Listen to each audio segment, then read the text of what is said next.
Sa mundo pa rin ng basketball, ilang araw na lang bago ang PBA Season 49 Commissioner's Cup, nagkaroon ng balasahan sa lineup ng San Miguel Beermen at Terra Firma Jeep.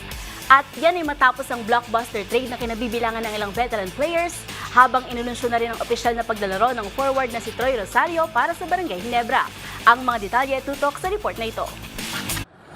Bagong weapon ang idinagdag ng Barangay Ginebra sa kanilang lineup para sa paparating na PBA Season 49 Commissioner's Cup. Maglalaro na para sa Gene Kings ang dating Blackwater bossing at unrestricted free agent na si Troy Rosario. Suot ang jersey number 1, pupunan ng 32-year-old veteran forward ang frontcourt ng kupunan matapos ang iniindang injury ng big man na sina Isaac Go at Jamie Malonzo. Maganda ang naging record ni Rosario sa Governor's Cup, posting 13.5 points, 6 rebounds, and 1.4 assists sa 10 laro nito sa Blackwater.